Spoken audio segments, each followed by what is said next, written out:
distinguished judges from Lions Defenders, they are Mr. Andy, Mr. Wesley, and Mr. Wiz. So my name is Jeffrey, and with me are Jovan, Daniel, and Calvin. So the agenda for today is to cover the introduction, our solution, our architect, our demo, and finally the business value that we bring. Now I'll pass my time over to Calvin to share more about introduction. Thank you, Jeffrey. So the topic statement that we are tackling today is how can we use technology to help students easily perform self-assessments at by ensuring that high-risk cases get flagged or medical attention. That brings us to our target audience, elderlies who are not technologically inclined and will wish to perform risk easily and accurately for their so that they can take action before anything happens. With that, I'll pass the time to Jeffrey, who will share with us our solution. So with our problem statement and target audience in mind, introducing FallSafe. FallSafe is a unique home solution that allows elderly to assess their health and mobility with flagging potential risks for early clinical interventions. So our unique selling point is that we do not use computer vision. Instead, we use IoT. So the reason behind this rationale is because personally, my grandmother is unable to take a selfie while maintaining everyone in the frame as well as herself. So how can I expect my grandmother and other elderlies to always be within the frame? I think that is quite unreasonable for me. So I decided to use this IoT device. So all the elderly needs to do is to just wear this on their neck, and it's a body motion tracker. So now I'll pass my time over. So now I'll pass my time over to Daniel to share more about our key features. Okay, thank you, Jeffrey. So our first key feature is our false efficacy scale. So it's actually an internationally recognized questionnaire to help elderly gauge their fall risk. So in our feature, we also integrated a translated text-to-speech functionality using OpenAI's GPT 4.0 model as well as its text-to-speech model to make it more accessible to elderly who may face problems with reading or language barriers. Next, we have the physical self-assessment. So this is where the elderly will actually get to use our FallSafe device, which tracks body motions and records abrupt movements as fall risk data. We also included intuitive demo videos, as well as clear-cut instructions to ensure a seamless assessment process for the elderly. Next, we have the fall risk analysis dashboard. It's a very comprehensive and well-designed dashboard curated just for elderly. What I mean by that is that we're using very intuitive design elements, such as the humor over here, to show the weaknesses in the body that may attribute to fall risk. Now, I'll pass the time over to Jovan, who will share more about our key features. Thank you, Daniel. So continuing on from the elderly side, we have the teleconsult feature. So how this actually works is that the elderly can select an available date and time to book a online consult with the doctor.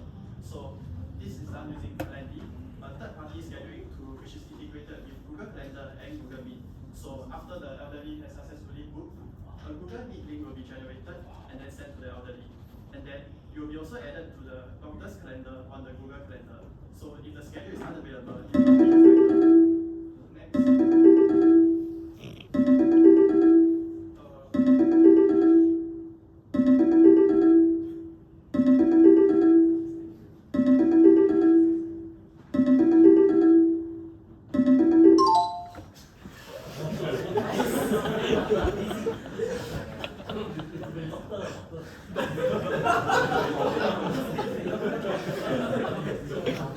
Now we'll move on to the admin side. So for the admin side, we have the admin dashboard for our two different assessments. So over here, they can monitor all the elderly within our application platform. So example includes like a score versus mark prediction chart which uses like linear regression to like forecast the trend. And also the other chart design using Chart.js, which can better provide better decision making for the elderly. Lastly, we also have the admin reminder system. So a table sorted by the longest time since the last assessment of the elderly will allow admin to quickly identify the high-risk user and then send email reminders to them. With that, I'll now pass my time back to Jeffrey to talk about the usability test. Okay, so the unique selling point is that we have conducted 5 usability testings in total, with testers ranging from 55 to 85 years old. And one key highlight is that my grandmother, who isn't educated, was able to successfully use our physical and questionnaire-based self-assessments independently after I taught her how to use it once. So moving on to the security analysis, our next unique selling point is that we place unwavering commitment to customer data security. So we use tools that are industry compliant, such as GDPR, HTTP, ISO 27001, and SOC2. On top of that, we also use an all-rounded approach to ensure that container security, cloud security, end-to-end encryption, and finally, encryption in data transit. So now moving on to the architecture. So what we actually did was we went to break down the various business functions into microservices. We then containerized them with Docker and orchestrated them using Kubernetes, which are then deployed on EC2 instances that are made public with Route 53. On top of that, we also use AWS Lambda for email features, as well as AWS IoT Core to allow my microcontroller that is connected to my hotspot to interact with my microservices on AWS. So then we also have S3, OpenAI Canopy, and the various cloud security and monitoring tools. So moving on to the future expansions, what we will do is we intend to replace the OpenAI microservice with the NIM microservice. So what this does is it allows to ground our AI tools, allowing us to do AI analytics from on-premise. On top of that, we will also be able to hold our critical data locally on-premise and use RDS to store our non-critical customer data. Finally, we'll upgrade our EC2 instance to EKA cluster, and to address Mr. Andy Tan's question about the CI/CD component, we use Jenkins to automatically deploy our containers. So the moment you do a git push, everything will be automated for the deployment process. So now moving on to our demo. So can I now invite one of the judges to come down to try out our physical self-assessment?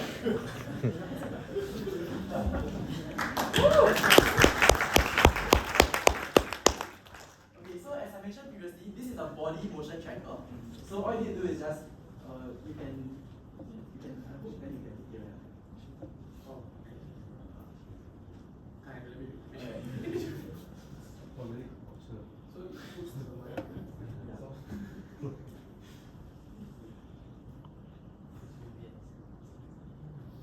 Nice. Okay, so first of all, this will be our physical self-assessment. What we did was to gamify this experience by integrating a $20 NTUC voucher that the elderlies will get when they complete this.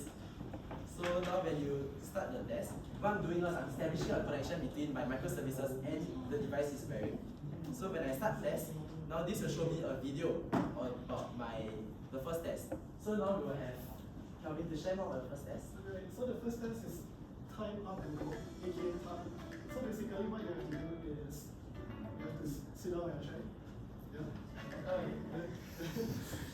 Afterwards, stand up, walk 3 meters away from the chair, you turn back to your chair and sit back down. Right. Okay, so when you're ready, I'll start the test. 3, 2, 1, go. I need my space. Yeah. Oh, okay, hold on, let me restart it. Okay, whenever you're ready. Okay. So just to share, another key thing about using IoT is now we are not limited within the computer's frame, allowing us to do this kind of dynamic movement test easily. Okay, now we move on to the second test. So the second test is the 5-time sit to stand test. Basically what you have to do is sit on your shoulders and then cross your arm like this here. After that, move up 5 times. Okay, whenever you're ready. Okay? Yeah.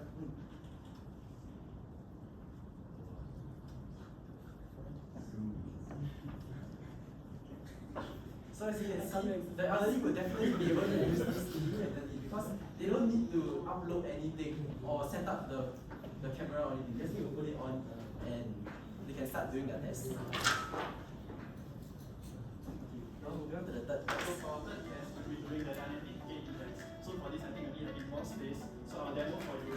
Firstly, you have to walk 6 steps in 5 at normal pace. And then after that, look right, and then walk at a slower pace for another 6 steps. And then you can go back to your original position. Okay,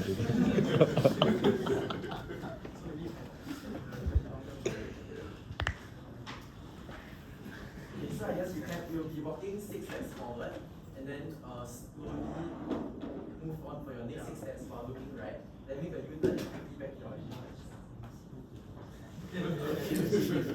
Spring back. Alright, whenever you're ready.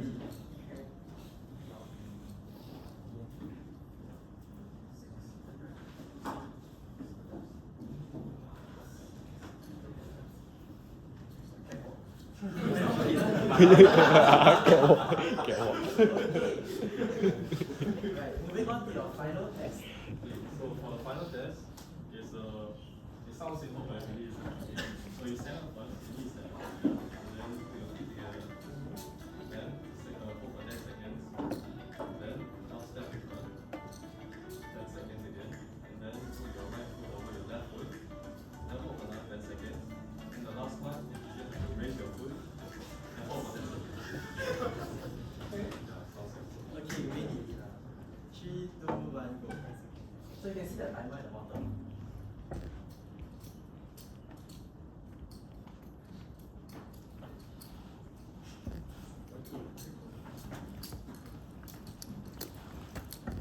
So just to share more about the technology behind this, how we actually enable our microservice to talk to a microcontroller is we actually use the AWS IoT Core, which is a message queue system that uses MQTT.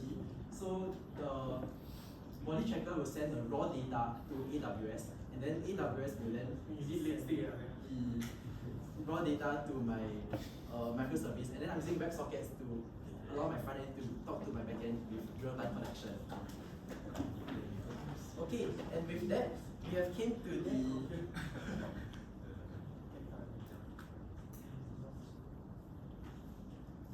okay, and you see, we have just received your $20 voucher.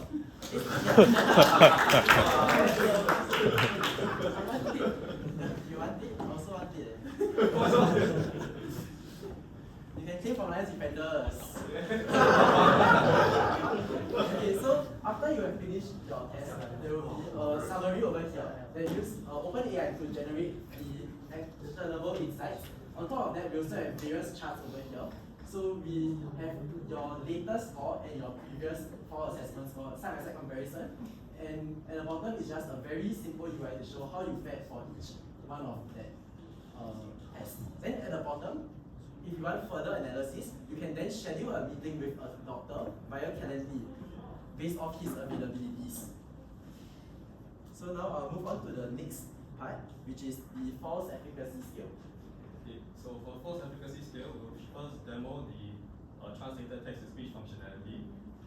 So when the elderly starts, each question has a button where they can hear the questions. 打扫房子，例如扫地，吸尘、除尘。 Yeah, and now we'll just randomly select a few options.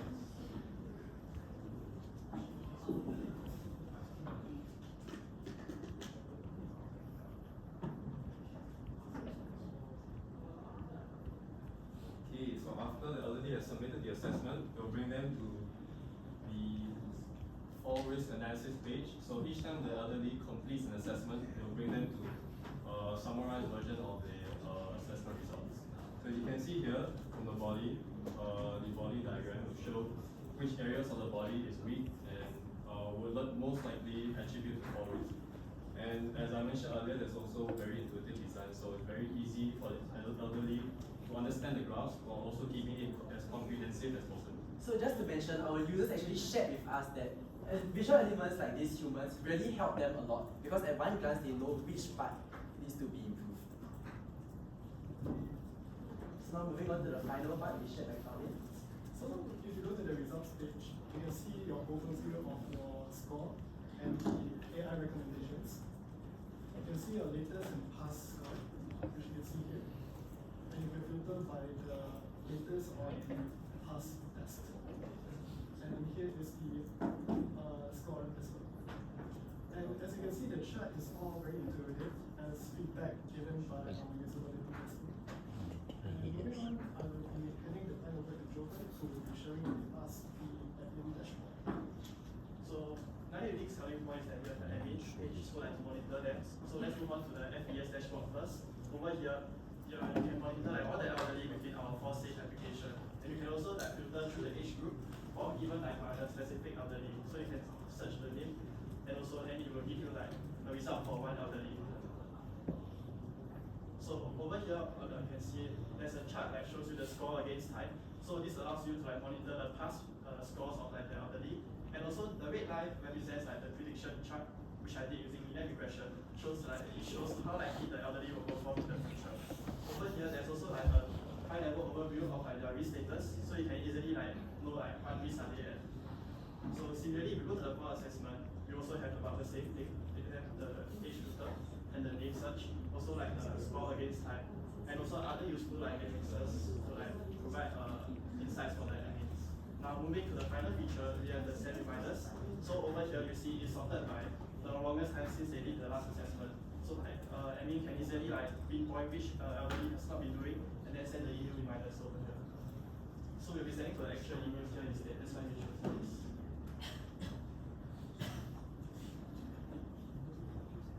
And then there will be the reminder over here.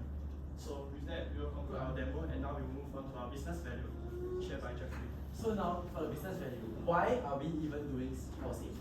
So actually, many of us are doing this, but do we really understand the meaning of this?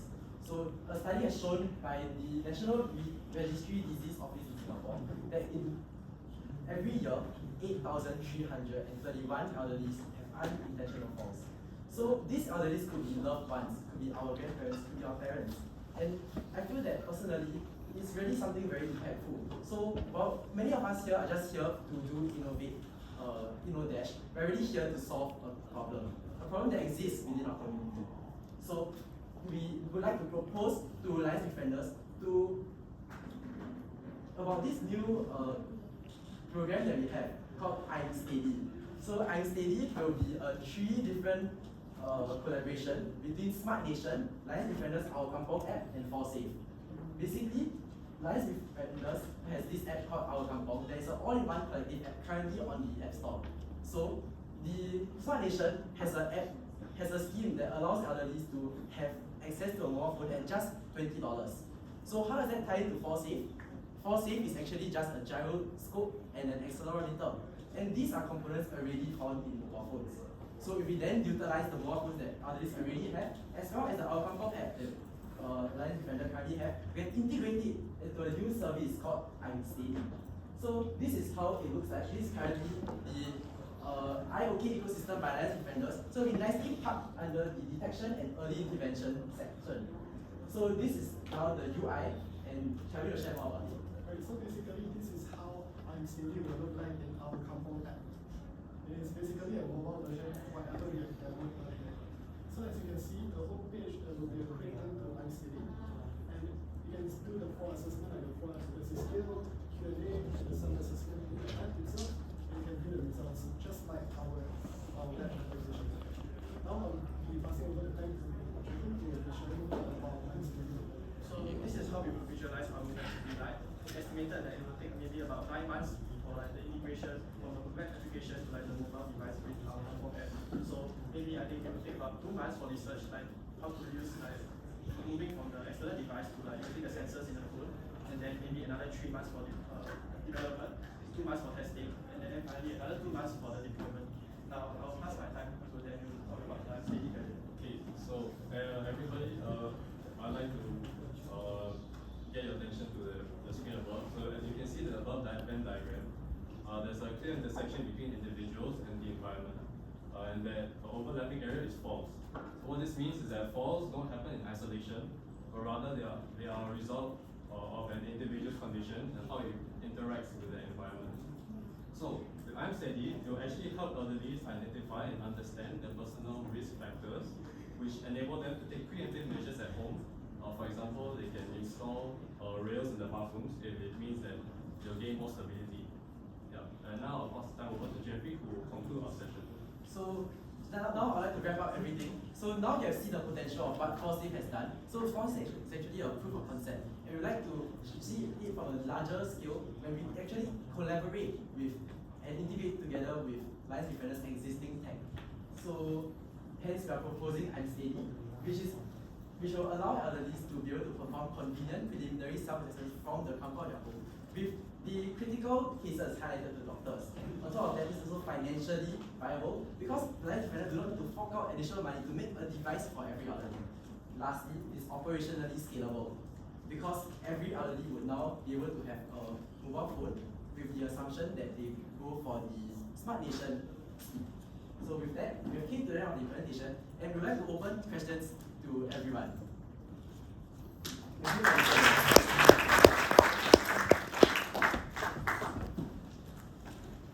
Good presentation.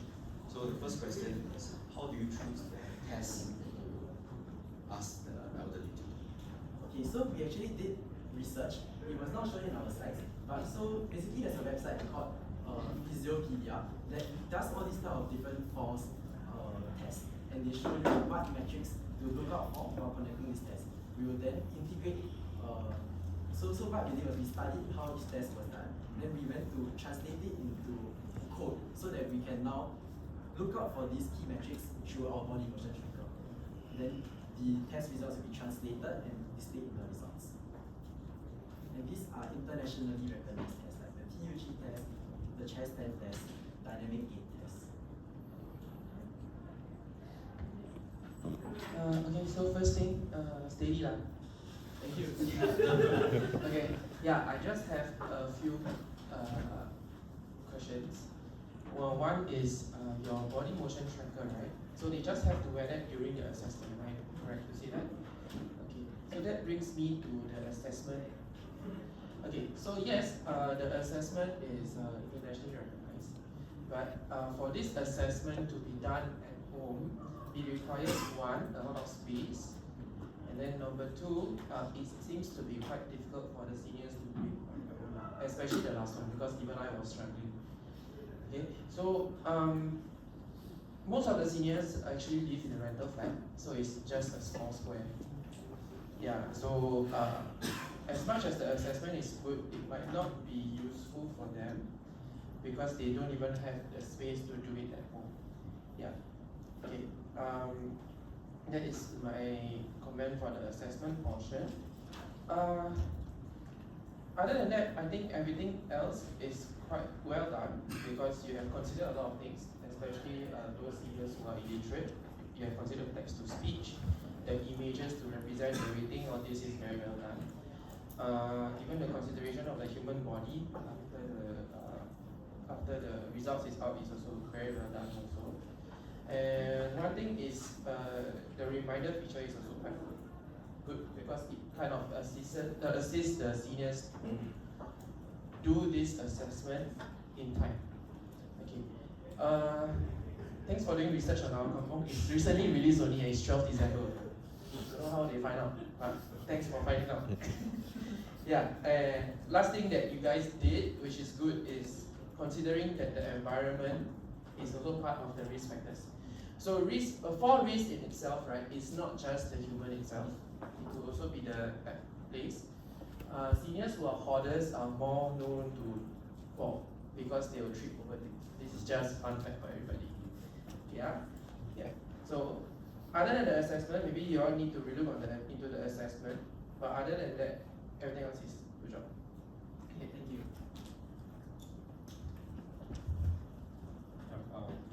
Thank you. So my question here will be in regards to the storage of data. You have cited several potentials, one of which is from HIPAA, Health Insurance Portability and Accountability Act. We also got the previous team where the proposal of which one of which is to store it on-premise database. So just want to understand from your team's perspective, when will this information and sensitive data, where will it be stored and why? Okay, so for us, we decided to store sensitive data like the user credentials in we decided to store it locally on-premise databases.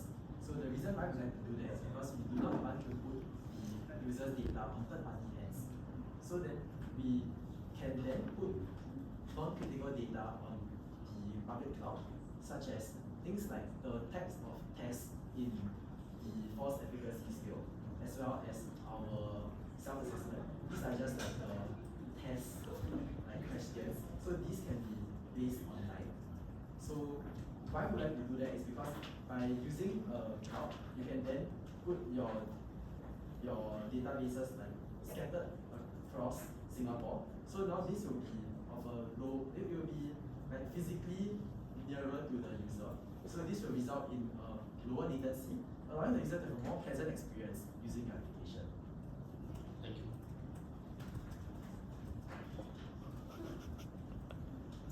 Maybe I will ask something related to your future and current deployment. So I see in your current network diagram, right, your databases are running on Ivan. Yes, So one question is, why is it on Ivan? And the other one is also that OpenAI microservice, right, will be swapped in with the NVIDIA NIMs microservices, right? And then the future roadmap for the databases will be a mix of on-premise as well as cloud database, which I assume will be RDS. So maybe you can elaborate on why that change. Okay, so currently we have deployed our databases on Ivan. The reason why we're doing it is because they actually offer free tier for everyone. So you don't even need to pay a single cent for a cloud database, for a 5 GB MySQL database. So the reason why we chose MySQL over MS SQL is because MySQL is actually more lightweight and it's better for this type of microservices purposes because it's lightweight. Then the next question is the OpenAI and NIM. So currently we are using OpenAI because of tool familiarity. All of us have used OpenAI API before, so that's why we decided to use OpenAI rather than Gemini. Then we would like to change it to NIM, which is actually NVIDIA inference microservice. So what that does is it allows the user to host their AI analytics locally on premise. So the reason why I want to do this is because if we just send all the users like performance for each test, right, to OpenAI, now OpenAI will have their hands on the user data. And I don't think that's very secure. So that is why by using NIM, you can run this test locally on premise. So now there is no need for the user's data to leave your system. Then to address our next question about the RDS, why we chose RDS, it's also because of tool familiarity. Because everyone in my group, we are all AWS CCP certified. So it only would make sense for us to use RDS because we are aware of its limitations and benefits. And it will just, it just makes more sense for us to use it. Sure. Thanks for the explanation.